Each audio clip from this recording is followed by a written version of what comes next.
Hello, welcome to Midwest Fish Finder's very first live webcast. Yeah, it's live. We're playing a little bit with fire, but we have a great show tonight. We have a great guest. And we're going to be talking about hidden gems in our backyard, and the conversation starts now.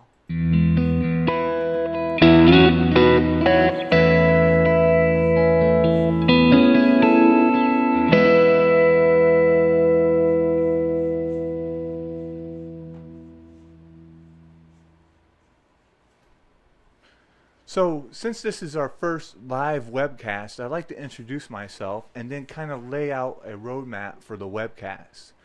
My name's Josh Glavinsky. I spent thousands of hours fishing southern Wisconsin and northern Illinois. And when I first started fly fishing in this area, finding hyper-local, pertinent information was very challenging. So I really have two main goals with this webcast. First is to share information to help more people catch more fish. And through that, we'll be able to have professional guests on to help you, give you tips and tricks, and then learn how to find and read water. And then the more people fishing will create a culture of awareness, which is my second goal. Let me show you a picture of my best fishing buddy here. This is my best fishing buddy. This is my son Cam holding two beautiful smallmouth. These were both caught out of the Kishwaukee River. And some of my best memories have been made on the river with my son. And so conservation is important to me, and I want to create a culture. The more people we have watching after the rivers, the safer these rivers are going to be. So it's important to, show people the value of the resources out there. So with that said, I wanted to tell you a little bit about our backyard so you kind of understand where we're fishing at. Let me pull up a map real quick. So I'd say 60 to 70% of the time I fish in the blue area, chasing mostly smallmouth and pike. Those are my two favorite fish to chase. But I'll chase largemouth bass when necessary, and then I'll chase carp too, which are just a blast because they're line strippers. And then I spend the second most amount of time up in the orange area, and mostly in Grant County chasing the browns and the rainbows. But you can find me on the Spring Creek south of Madison too. Then around November time, when everything starts slowing down, I'll start chasing the runs up there in the green area on the Milwaukee River and the Root River, chasing steelhead, the migratory browns, and the salmon. So now that you know a little bit about where we're talking, let's introduce our first guest. Dave Ballack is an incredible fly fisherman. He's a fly tying ninja. Several of his flies are carried by Umpqua. He's one of the best people I've ever met. He's a great fishing buddy, man. He's just an incredible person to learn from. And there's no better person to hang out with. So without further ado, Dave, welcome to the show. Thanks, Josh. Thanks for having me on your inaugural program. I'm excited to be here, and I'm excited for what your webcast holds for the future and for the enlightenment of the guests. It's a really positive, great thing, not only for teaching people how to fish, but also for conservation and getting the word out there and protecting these valuable resources that we have in our backyard. So to start the conversation, tell us a little bit about your history, how you learned, what started your fly fishing kick? Well, I started, of course, when I was younger. My dad took me out, and my dad and my brother and I we fished all the time. That was kind of our thing to do, and I just had this insatiable appetite for just pushing it and learning more and more and more, and that kind of transpired into fly fishing. And when I was 10 or 11 and tying flies and getting into that whole thing. So that's kind of where that's kind of my background. And it's just something I've done pretty much since I was little, and I've enjoyed it my whole entire life. And the most interesting thing is you never stop learning. There's always something. Every time I go out, every time I talk to somebody, every time I meet with somebody, I learned something, and you can always take a little bit of something away every time you fish. Every time you fish with somebody, you tie flies with somebody, cast with somebody. You know, it's a never-ending learning adventure. So, what transitions you from, say, traditional tackle when you're younger to fly fishing, and what about age did you start fly fishing?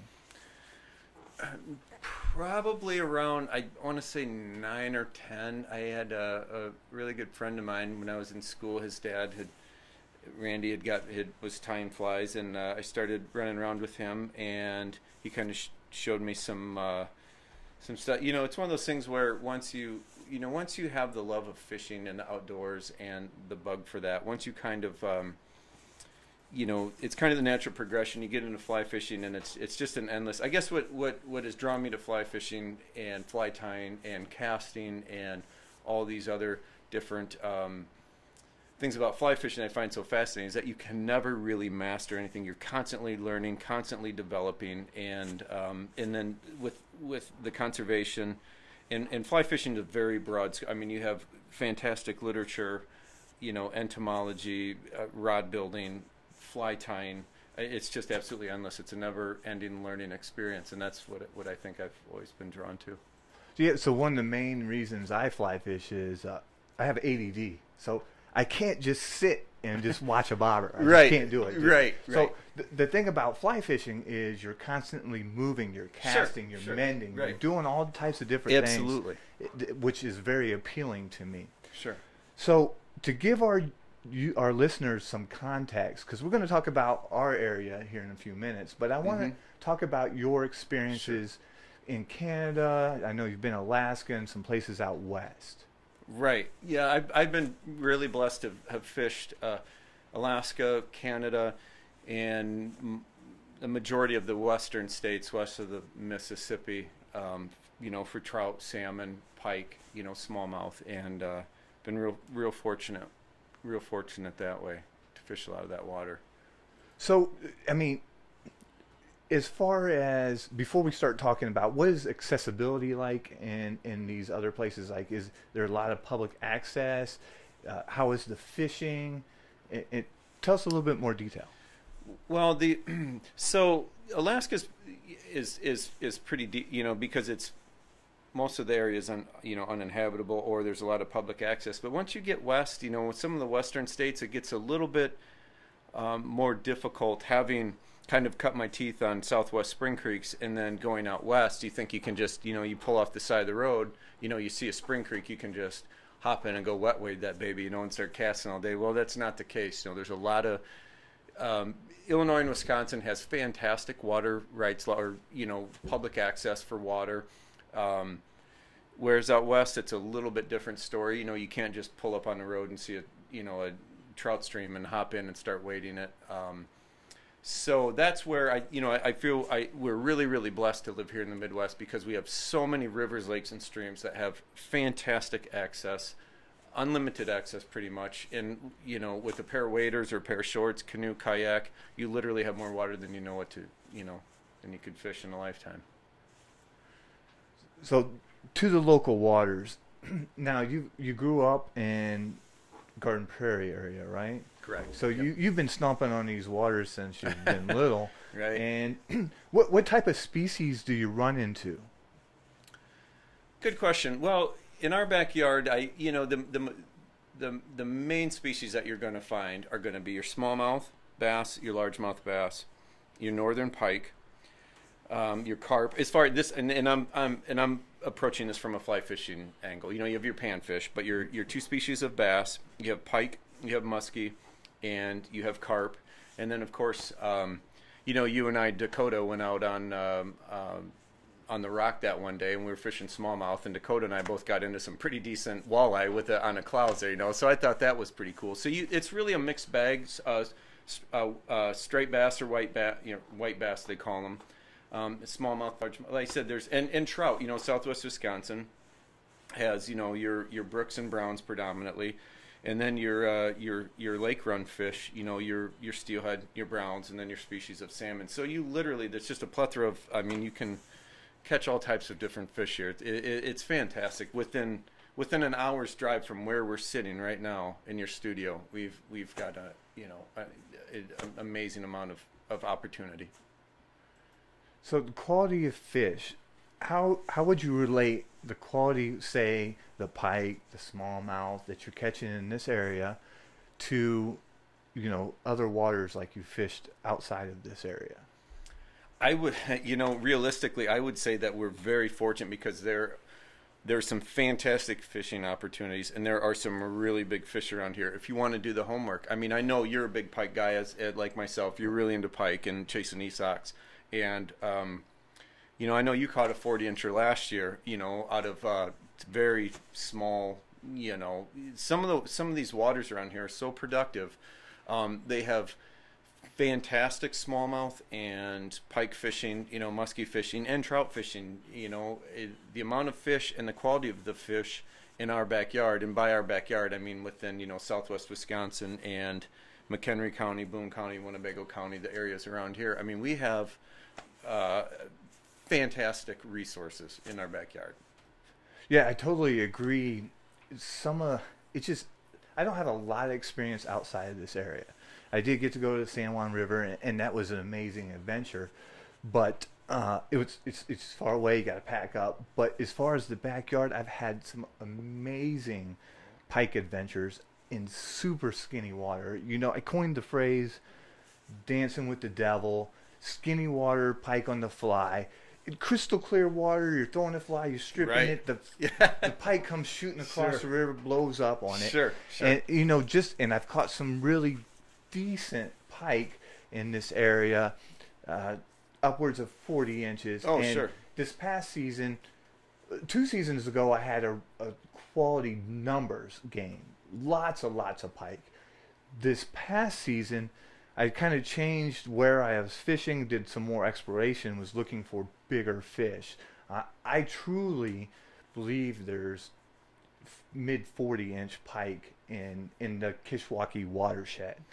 The tributaries of the Kish dumping down even into the mouth of the Rock. Absolutely. Or even the Rock River watershed. Absolutely. But not everybody is into the pikey toothy critters. Right. And a lot of people, pound for pound, they say pound for pound, smallmouth bass will give you the greatest fight. So let's talk a little more details about smallmouth bass and how you're targeting them, and what's the quality like. Are you catching 14s, 15s, 16s in this area?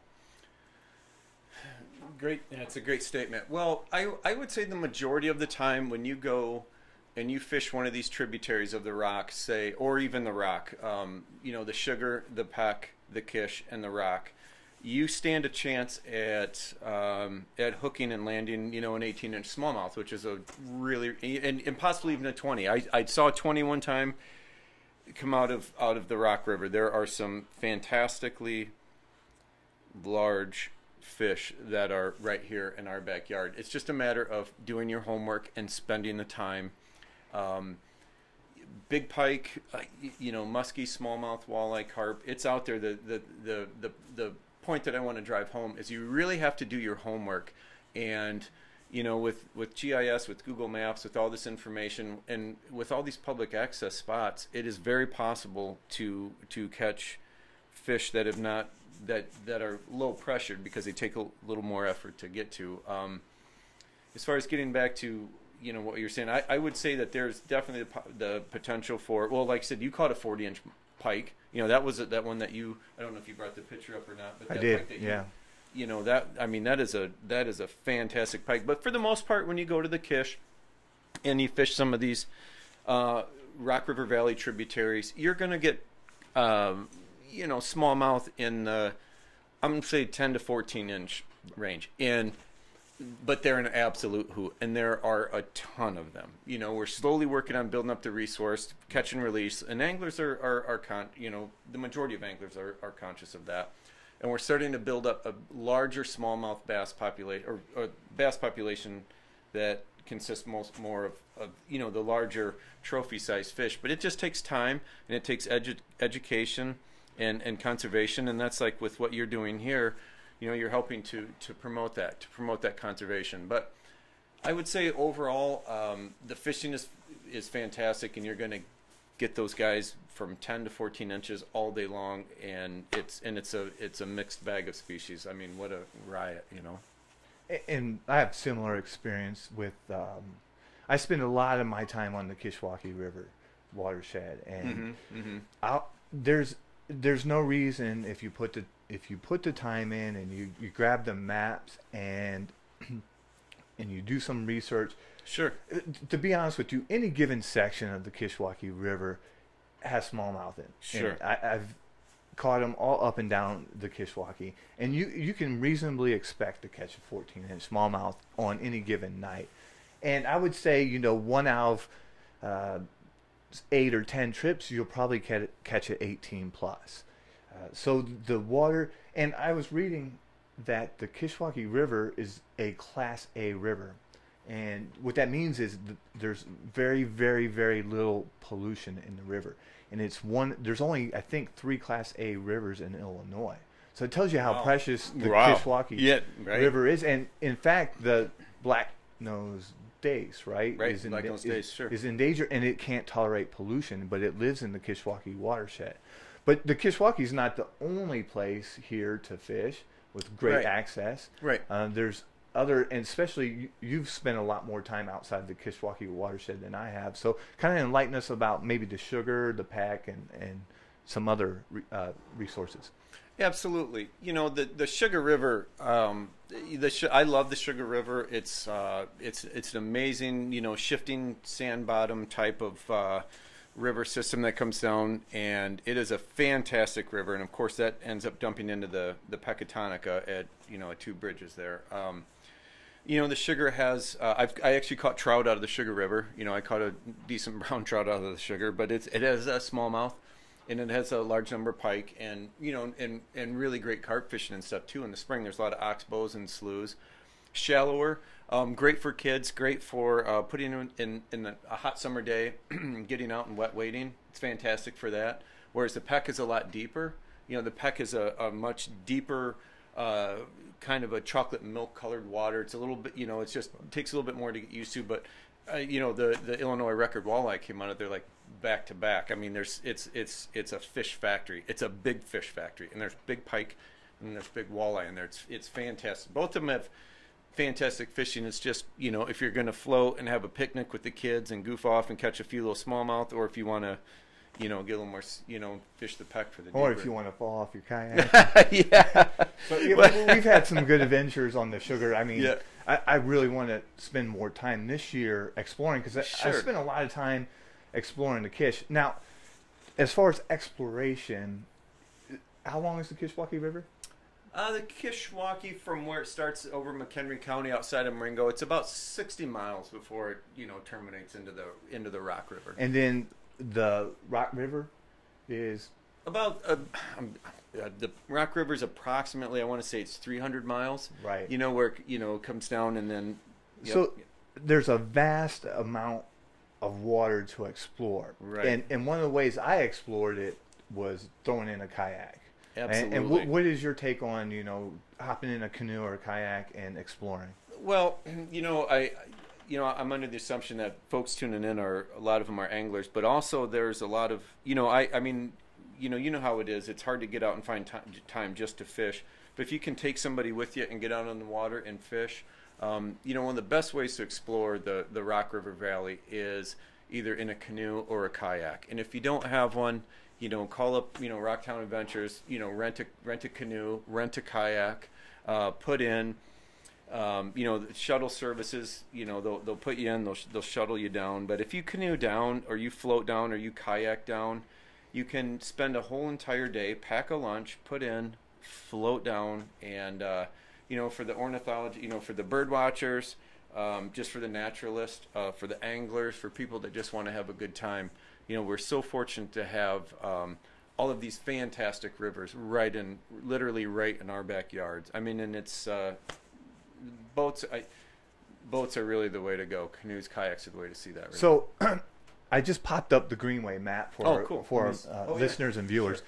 And The Greenway map basically is a fantastic resource. So just pop on Midwest Fish Finder under the resources tab and go to useful maps. I've basically accumulated, I don't know, there's probably 50 maps on there that are really useful. And the great thing about this map is there's an interesting statistic about the Kishwaukee. Was it every 3 to 5 miles there is a canoe launch? Sure, put in yeah. So it's very accessible, and the Greenway map will actually show you all the public land access. The Winnebago Forest Preserve, the Boone County Forest Preserve has done an excellent job of acquiring land.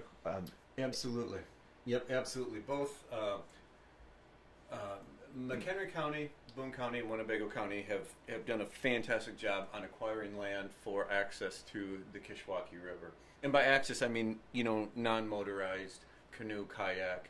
But there's put-ins and takeouts all up and down along that waterway. And there's some fantastic fishing. It's easy to fish. It's great fishing. I can't say enough about those 3 counties' conservation departments and what they've done to help, and not only just help other folks get out on the water, but also to preserve and conserve those areas for future generations. I'd like my son to be able to go out and do that, and his children, right. Vice versa. So would you. Absolutely. Some of my best memories, like I led off the webcast with, some of my best memories are with my son, and he's done. The incredible thing about a lot of these watershed, the Kishwaukee River watershed in particular for me, is that the waters are safe enough to take your children wading. There's some, especially in the late summer, early fall. Some of the waters get crystal clear, and you can just have an amazing time with your family. And so they're very valuable resources. But if somebody was going to shift from traditional fishing to fly fishing, and because most people, if you think about fly fishing, most people equate fly fishing with trout fishing only, right? Now the cutting edge is people are chasing muskie on the fly. We're chasing pike on the fly. We've done some muskie trips. I have a little bit of success with that.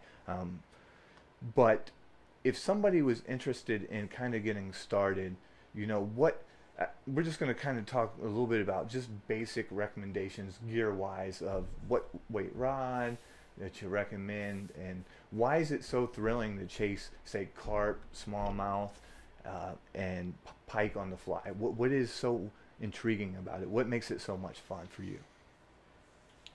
It's a really good question.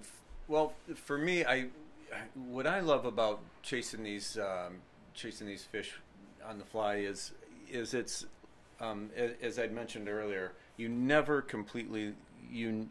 master at it. You never learn. There's always something that you're learning every time you go out, and your techniques evolve, your flies evolve, and the way that you look at things evolve, and you become just a much better angler. I feel like you're a little more paying.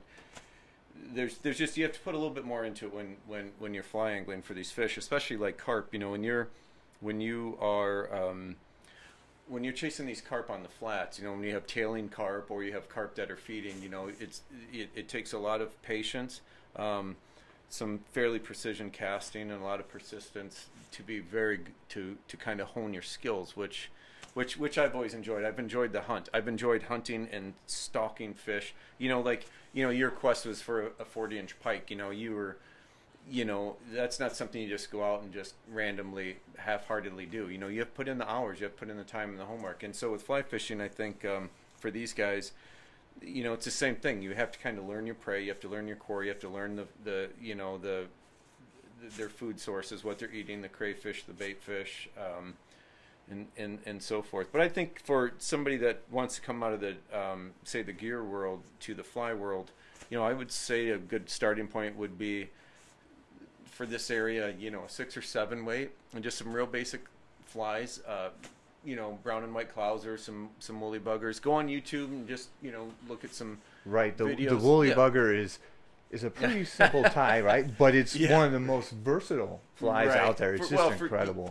For a beginner, and even now, you can spend you know, you can spend an hour and a half tying like a really, really, really involved, really intricate, you know, minnow pattern, or you can sit down and tie like a guide style fly, which, you know, like a clouser or something with, you know, and knock one of those out in less than 5 minutes. And those are the type of flies you want. And then we'll go down and that's what we use all the time. You know, we got, you know, caught those all, yeah. So I would say just, you know, just go for it. Grab a 6-weight, you know, grab some flies, get out there and just hit it. You know, hit the YouTube, you know, give you a call. You know, take a guided trip with you. You know, get in contact with you and book a guided trip if they want to learn how to cast and they want to learn how to, you know, fish the waters and stuff. Just contact a pro. You know, give you a call. So my goal is to keep these around 30 minutes. Sure. And what I want to do is wrap up with the idea of this quest to fly fish all year round, right? So that's one of my quests. I wrote an article about my quest to fish, my cyclical fly fishing, and kind of what I was going to attempt this past year. Now, we had crazy flooding, so it didn't quite work out. Right. But let's start with January, right? So open trout season. Right. So yeah. So you have the early, you know, the early trout season in January coming up here. The first, you know, Saturday, you know, in January. So you're going to start into trout in Wisconsin, and then you've got. You know, you have the steelhead fishery. That's, of course, you know, if you can find open water, you know, and through February and March, and then to February, March, you have pre-spawn pike, which is really hot. You know, you're breaking ice, but you're, you know, it's yeah. So when the water hits about 39-ish, 39, 40, yeah. Because of course you remember our bet, right? Right. So first pike of the year. Yep. I was getting a little cocky. I said, Josh, first pike of the year, the loser buys Uh, dinner, and I bought dinner this year. So. Right. So and the water was 39 degrees, right? And we're still moving pike, not big numbers, right? But definitely moving pike. So and that's like end of February, beginning of March. So people have to realize that, like, you know, it comes a lot quicker than you think. The best time, you know, that end of February, March, April, and May is really, really, really hot fishing for, you know, the cool water species, the pike, the muskie, you know, and you know, and the smallmouth. And there's this one small little window. We always talk about windows with pike, but there's this pre-spawn window when it's epic, which I haven't caught yet. I haven't found that moment. I haven't been on the water at the right time, but you have. And kind of tell us about what that pre-spawn epic moment is like. Well, you know, I've been on rivers and oxbows and some flooded areas here where in the spring, you know, before the spawn hits, right at ice out, when those big pike push out of the rivers into some of these back shallow waters, you know, especially the some of these little oxbows and some of these little flooded sloughs with the dark bottom, you know, and it sucks up that the warmth of the sun. You get a lot of these big you know, just huge pike in there. That's when all the big fish of the year come out, and makes for great fly angling. You know, and it's a great precursor to the smallmouth bass and the carp fishing that's going to take off. So after pike, you know, the water temp hits 50. Right. 50 degrees, and then you're looking for smallmouth, and that's when you'll catch those. You could catch a record smallmouth. The pre-spawn big mamas are coming. Yep. They're feeding right before the spawning time. So you want to pay close attention to water temps. When it hits 50, you want to be out on the water targeting smallmouth, and that's typically around, you know, what, March? Well, yeah, late March. March. It just depends, you know. Yeah, depending on the time of year and water. You know, it's one of those things you have to go to know. You know, I mean, when you get there pre-spawn and the fish, you know, those smallmouth are on the bite, then it's, you know, then it's go time. Of course, when they start, when they get on their beds and they get ready to spawn, then it's time to, you know, then obviously it's time to not fish them and leave them alone and let them do their thing. And then you focus on other fish, like, you know, when the lilacs bloom and the white bass start their run. You know, you start fishing white bass, you know, and then you can also start fishing the, you know, the carp will push into the shallows too, and then and pike. So I mean, it's pretty much a mixed bag around here. But if you're ambitious and you have a rod, you know, with and just a basic assortment of flies, you can. It's pretty hard to go out and get skunked if you really are just open-minded and don't mind fishing for, you know, different types of bass, or, you know, pike, muskie, walleye, you know, carp, you know, that sort of stuff.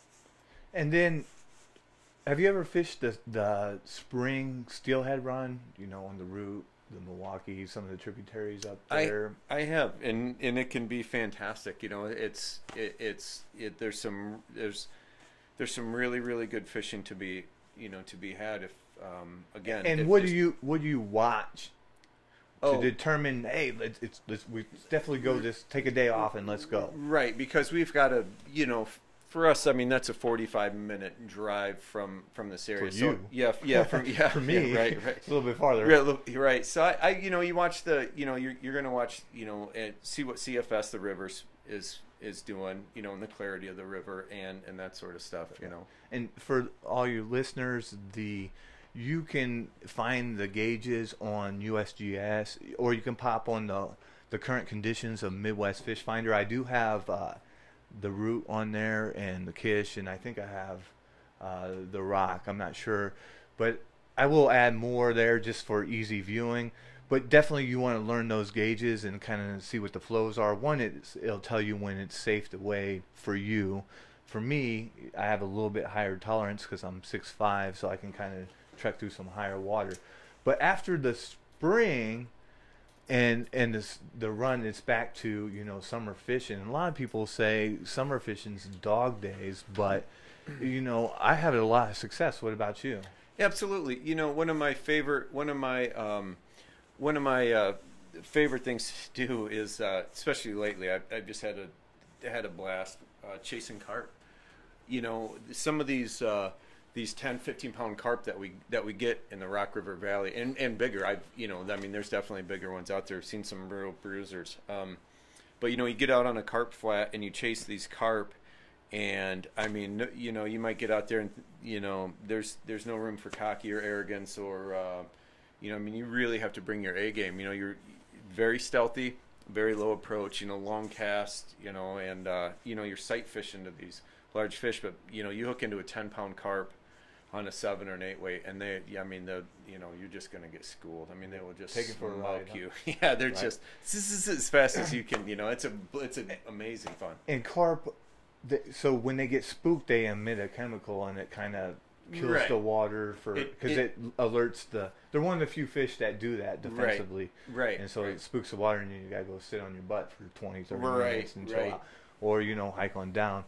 But carp still have success in summer for smallmouth. Oh, well, right? yeah, and you know, you get those dog days where it you know, when it becomes so hot, you know, into so that's a transition from, let's say, June, July. You've got really really good smallmouth fishing, and you know, of course, carp fishing year round. Right. But then once you start to get into August, when that water temp drops, or I'm sorry, when the water level drops really really low, and Right. the water temps get really hot, those smallmouth will seek those deeper pools out. And you know, you know, I don't like pressuring trout, Right. and smallmouth and pike when it's really really hot, because it really stresses them out. But carp love it. You know, that's when they're in 4 inches of, you know, a 12-pound Right. fish is in you know, 4 inches of water. So you And know, the good that's thing what about target that. summer is the longer days. You get off work, you can still, because the rivers for us are really close. Right. Run down, get a few hours of evening Absolutely. fishing, throwing top water, having lots Absolutely. of success Absolutely. fishing for smallmouth. And then towards the end of August, that's when I start picking up pike. I Yeah, almost completely switch gears at the end of August and say it's all pike for me, because I have this newfound addiction for chasing pike. And I was reading on ifishillinois.org that the Kishwaukee River is actually the third best river for northern pike. Who would believe that? Right, and I absolutely I believe it. There's I've seen some in both the north and south branch. I've witnessed some very very large northerns. You know, so that's getting into August when you're saying you switch over. You know, and I'm the same way. I'm a, you know, pike guy from way back, and once August gets here, I kind of shift gears from the smallmouth and the carp, which are a lot of fun. I absolutely love it. But as it's starting to get a little bit cooler, the days are getting shorter and the nights are a little bit longer. That water's going to start cooling down, and those pike are going to get get really, really active. And there's nothing like, you know, you call it dancing with the devil, that skinny water. You take a 7 weight on some of these small little rivers and you tie into a 30+ inch northern, close to 40-inch northerns we've seen. You know, I mean, it's just it's an absolute blast. Yeah, amazing experience. And you mentioned the cooling in the water, and that's very important because I usually take the water temps, and my most successful days have been around 58 degrees for me. Now, I know you sent me some reading about that the water temps can be even down into the low 40s, and pike are still aggressively feeding. It's just a little bit different presentation, which I haven't quite figured out yet. Maybe you need to get deeper. And so what is your take about, like, when the water, like I said, 58 is really good, but if that water starts, they do got to slow down a little bit, right, when it gets in the lower 40s? Right, they do. You know, pike will start to slow down sooner. You know, they'll slow down before the muskie. Of course, you know, we chase muskie in this area. You know, we'll leave it at that. You know, we chase. So the muskie will stay more active. I'll pop that picture back up. Right, the muskie will stay active into November. You know, and even into October, and of course, you know, December. You know, as you know, we've had some success in December even. So I mean, that's kind of a year round. Other than when they're doing their thing, they're smart. You know, we don't. You know, there's no sense in. But yeah, I think once you know, once you get towards about the end of October, then it's time to switch gear towards muskie, and then, you know, fish muskie October through pretty much the freeze up, which it is now. You know, I mean, so now it's pretty much, everything's pretty much locked down other than the spring creeks, which will open up here. Right. You know, the first Saturday in January, you can go up and start fishing trout and start the cycle all over again. You can't exclude the salmon, the migratory browns, absolutely not, and the steelhead, because absolutely that's most of my experiences with migratory browns and steelhead come in November, December. Right. And sometimes you can, if you're lucky, if the temps don't get too cold. I'm sure the root's froze over right now, but a lot of times the root at a few sections flows pretty good, and I've fished it through December. Oh, absolutely. Before. You get open water. So, and then that kind of pushes you. You get through the hump. You got a couple weeks of just pure crazy cold, and hopefully you get some days in the 30s, mid 30s, and you're up fishing for the early trout season, and the cycle starts over again. Right. Well, in my, you know, I'm a avid fly tyer, and I love fly tying. That's a big part of the draw to the, you know, the whole thing for me. So, you know, I'll tie flies, you know, September, October, in through, you know, February. And the nice thing is you can, it's kind of a way to prolong your season. You know, you're up there, you're tying carp flies and musky flies and pike flies, and you're doing all this. It just kind of keeps your spirit of adventure and your wanderlust for getting back after when the ice starts to break. So it's pretty cool. So that's the full cycle. We've talked about our backyard, and it's been a great pleasure having you on the show, Dave. Thanks, Josh. Thanks for having me. I appreciate it.